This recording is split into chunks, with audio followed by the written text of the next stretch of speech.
Oh, my lips are ashy. God damn it.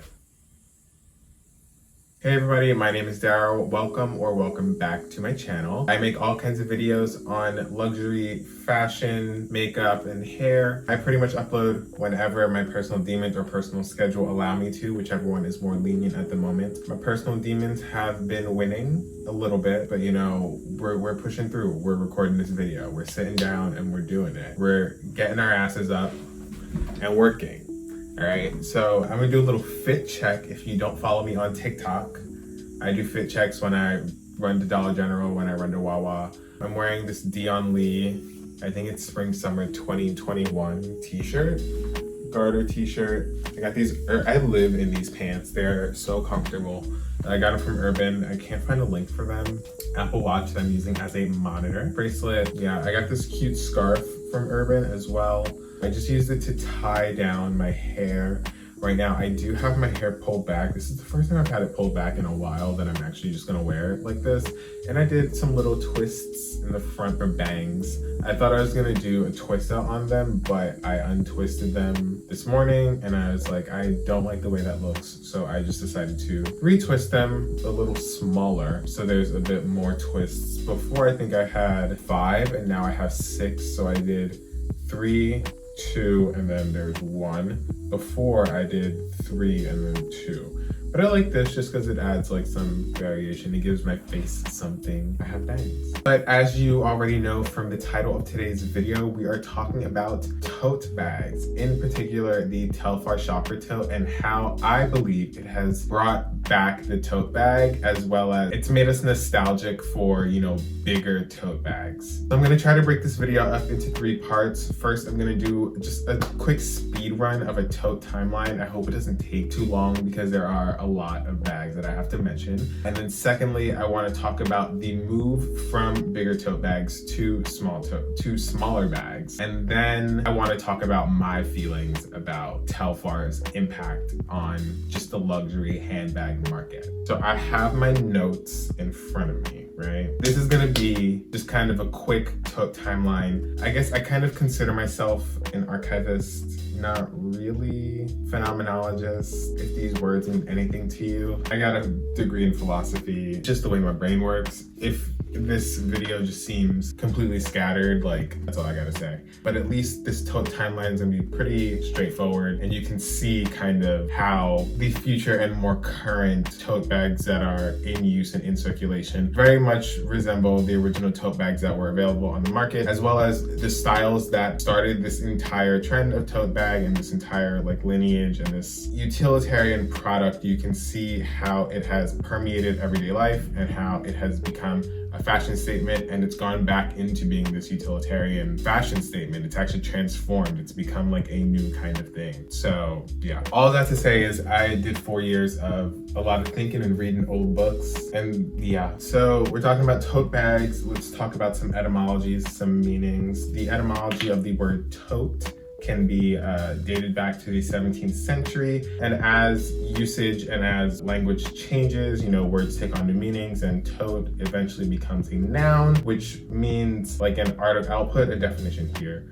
of tote bag. We're gonna have to go back to the 40s to our good old friend at LL Bean, who designed the first tote bag, and that was the LL Bean ice bag. Here it is here. It is the signature LL Bean tote. They developed this ice bag. It was originally designed for people to be carrying ice from their cars to their freezers while refrigeration was becoming more popular, as people were getting refrigerators and freezers in their homes. But before then, you know, people had to chill their produce with ice. So that is originally what this bag was designed for. It only took 20 years for this bag to become a staple in both utility and fashion. And in the 60s, LL Bean decided to reintroduce the tote bag with a new name, the boat bag, which is the LL Bean boat bag still being sold today with its colored handles and colored trim and the colored bottom. Also in the 60s, you have Bonnie Cashin, an American designer, partnering with Coach on their line of Bonnie Cashin totes. She also made totes on her own, I believe. These totes are typically known for like their square boxy shape with very thin handles and super bright and graphic colors. That is what Bonnie Cashin was known for in her designs. brands. 20 years later, in the 80s, the Strand bookstore comes out with the soft canvas tote, and this is probably what most people think of today when they think of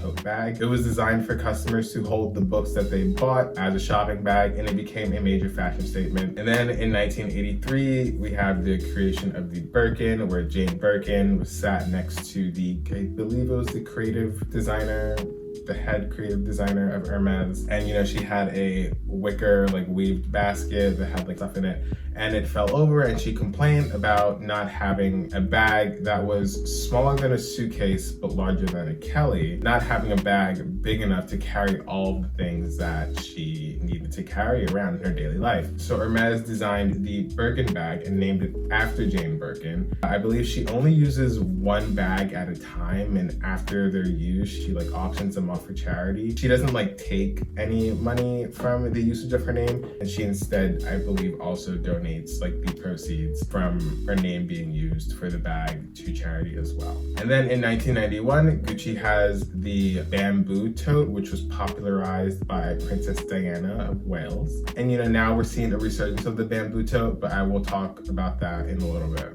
And now we're gonna skip ahead a long while to 2007 to the Louis Vuitton Neverfull.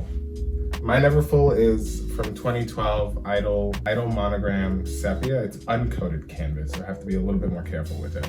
But Louis Vuitton introduced the Neverfull in the PM and GM sizes in 2007. It was originally designed to be a seasonal beach bag, but because of the popularity of it, they decided to make it a permanent style, and it has cemented itself in the world of tote bags. I feel like 2007, Neverfull came out. 2012, I was entering high school. I remember my cousin, she got one in Dami and Bin, and she was like going to Puerto Rico, and she was like, oh, I'm gonna use this as my carry-on. And she put an air mattress in her Neverfull. The Neverfull proved to be extremely successful and extremely popular, and you know, it's now available in Epi, other seasonal styles, as well as other limited editions and collaborations. In 2009, Stella McCartney introduced the Fala tote bag, which was, I believe, revolutionary for its use of vegan leather. I feel like they were the leaders in designer brands using vegan leather, and it was just, everybody was obsessed with it because of the chunky hardware. I personally don't like it, and I've seen videos where like you can hear it jingling and clinking, and every time I look at one, I'm like, oh, that'd be so cute. But then I remember that it like jingles and it makes all that noise, and I don't know how I feel about that. But it's not my taste, but it's still a beautiful bag to look at. And then in 2010, oh my God, the police, they whoop whoop through that whole me speaking, oh my God. In 2010, Phoebe Philo blessed us with the Celine Luggage Tote. And in 2011, I believe she introduced the Celine Phantom. It immediately became a cult classic. I still have, probably not a Phantom, but maybe the medium luggage tote or nano luggage tote, like on my wish list. It's still a bag that I want just because it's so nice. Like if I wanted a leather tote bag, I know it's a heavy bag, but I'd probably get the Celine Luggage or the Celine Phantom. And then I have this in my notes as 2012. If anybody knows, please let me know. But Louis Vuitton came out with the Neverfull MM in 2012, I believe. This one is from 2012. This one is from 2012. I couldn't find like a proper date, but they came out with the Neverfull MM in 2012 because many people wanted an in-between size between a giant GM and a very small PM. And I believe the MM is the perfect size for if you want an everyday bag. And then in 2014, Louis Vuitton redesigned the Neverfull to include the little pouch with the strap on it, as well as they changed the interior of the bag. There used to be, and it's on my bag, the back pocket said Louis Vuitton like in a cursive writing, and the lines inside had little like flowers. The new Neverfull interior is just the Louis Vuitton like in a regular Roman text, and then the lines are just straight lines and there's no decoration within the lines. I personally prefer the old design of the interior, but maybe if they moved like the the hook so you can hook things in like over or whatever, and then included the strap, but I feel like, I don't know why they changed the interior. And fun fact, the Neverfull was designed to be reversible. I'm not gonna do that here, but I do have a clip of me doing it from the first time I tried to record this video. And then in 2014, we also have the introduction of the Telfar shopping tote. This is when the shopping tote was first released. So I feel like we just kept seeing, you know, this regurgitated, regenerated, referenced versions of tote bags, whether they be people trying to copy the Louis Vuitton Neverfull, or whether it be like brands trying to copy the Celine Nano Luggage or the Celine Luggage, or some version of like the Birkin, or some version of just a regular tote bag, like Chanel has the Dovey. I didn't even put that on this list because that just left my head. The year for that will be here. But I believe, personally, I can't believe that we're already in 2022, because I keep feeling like we're in 2020. And I'm like, oh, the Telfar shopping tote, like that like blew up like 3 years ago, 2017. But no, it was 5 years ago, because we're in 2022. I personally saw the Telfar shopping tote. I went away to college in 2016, and then I graduated in May of 2020. So in the summers of, I think I might have seen like 1 or 2 Telfar shopping totes around 2017, like summer-ish. And then in 2018, for one of my jobs that I did, I met a model and she was super cool. We followed each other on Instagram, and then I noticed that she had done some modeling for Telfar. Her picture here.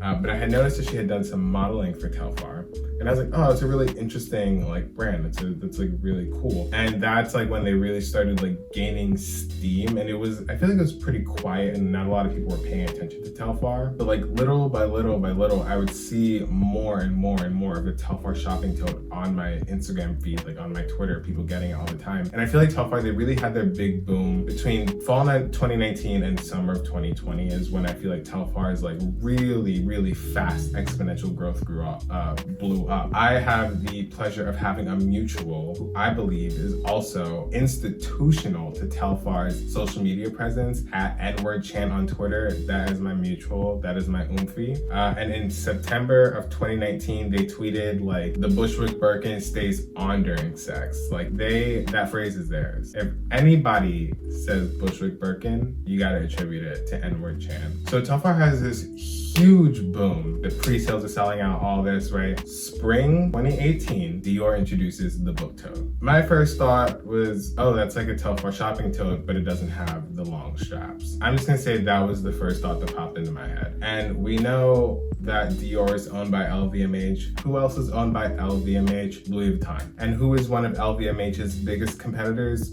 Kering. So Gucci, for their Cruise 2018, comes out with the Gucci Ophidia tote bag, right? Which I, with my eyes, see parallels to my girl here, right? The Neverfull. And then Dior's owned by LVMH, Gucci's owned by Kering, and LVMH is like, oh, no. You're not gonna steal our client base from us. So you know what we're gonna do? We're gonna enlist the big dogs, the LV and LVMH, to come out with the On The Go in spring 2019. And originally the On The Go, it was released with, I believe it was released in the giant monogram and it was like the giant reverse monogram collection. That collection was like, oh, it was a lot of names. Moral of the story, we had an LVMH Kering sandwich with Dior, Gucci, and then Louis Vuitton coming right out the bat, right?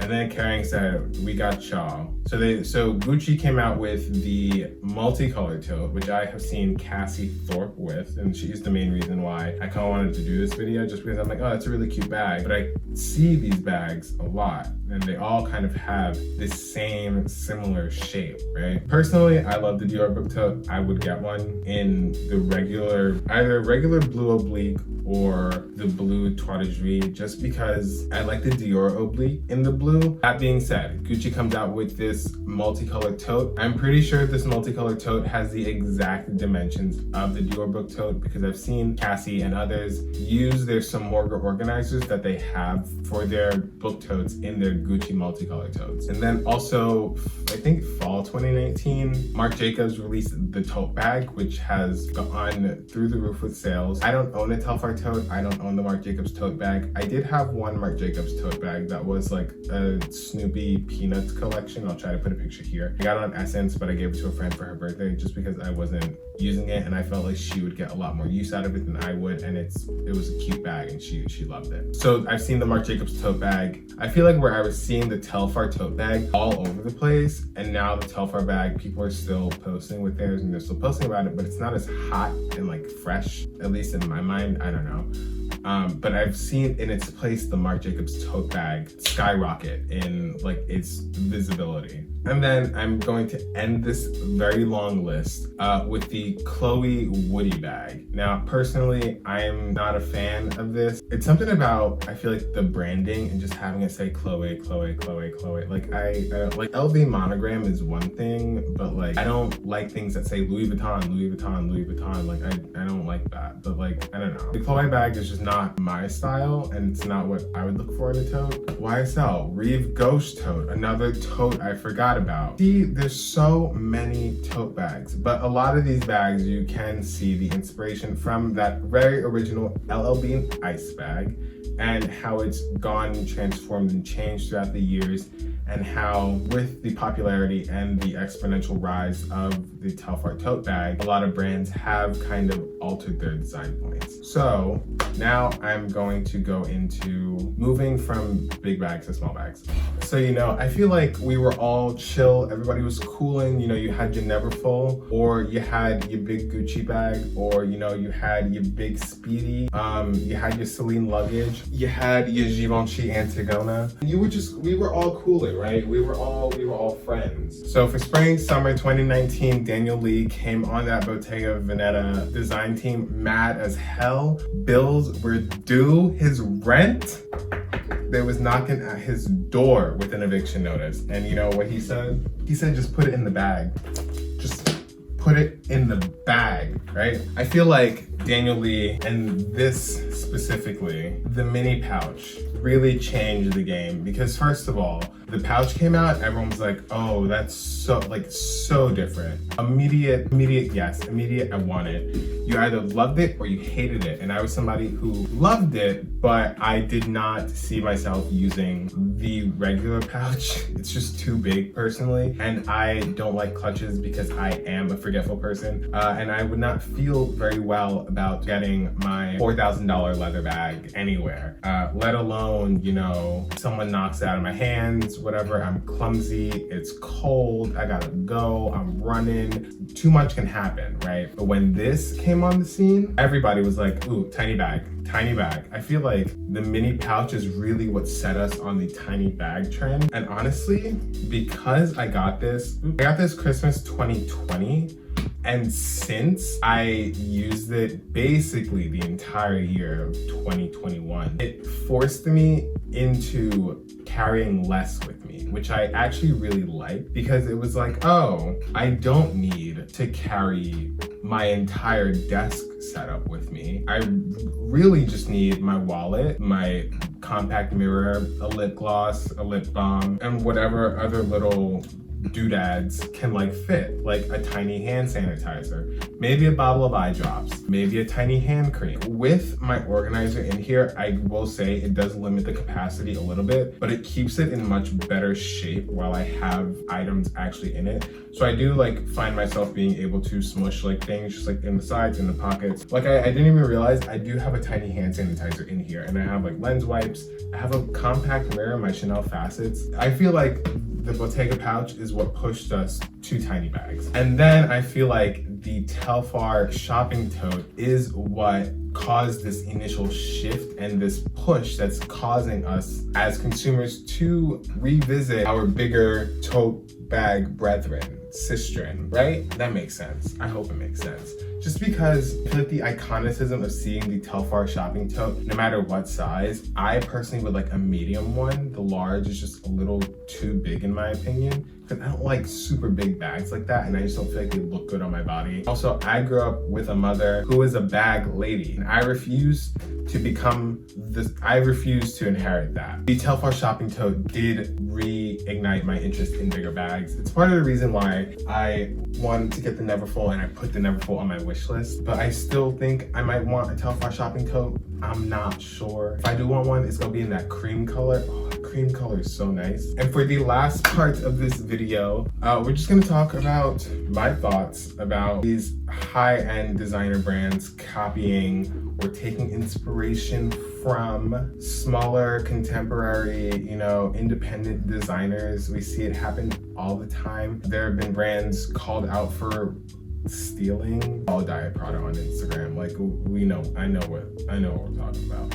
I will say they do miss sometimes, and they do maybe a little bit of reaching. Y'all like that? Reaching? I feel like we can separate our tote bag timeline into two eras. We have the pre-Telfar shopping tote, and we have the post-Telfar shopping tote. And I just feel like since the Telfar shopping tote has come out, a lot of the popular tote bags that we're seeing have that more rigid, square, rectangular shape. They have ability to top handle, and sometimes they will throw in a shoulder or a crossbody like strap option. Coming to you live, besties, with my bonnet on. I realized while I was recording this video, I didn't put the Dovey in, but the Dovey came out before the Telfar shopping tote. So the real question is, I guess the point that I'm trying to make in this video is that Telfar, popularized this kind of tote style, even though the Dovey came out before it. Is this all really about trends trickling down from these high fashion luxury houses into contemporary everyday brands who are then re-inspired by that design? So it's kind of like a trickle down, but also it goes back up. Fashion is cyclical. I guess that's what I'm trying to say. I hope you liked the video. All of that is to say, we are in a Telfar shopping tote world. They started a wave, and we're just riding along.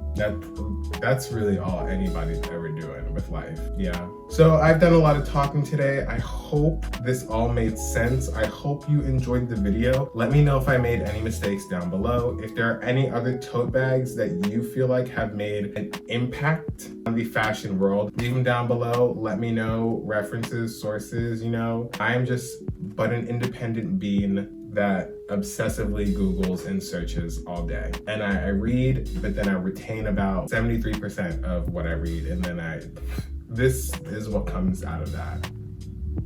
Be sure to like, comment, and subscribe down below. Hit that bell notification so you get notified when I post new videos. I know my uploading schedule is a bit crazy. I did say that my demons got the better of me for a couple weeks. Anyways, thank you so much for watching this video. I hope to see you in the next one. There are gonna be links for videos here, I think, or they're gonna be here. I can't remember what side it's on when I'm recording, but renegade.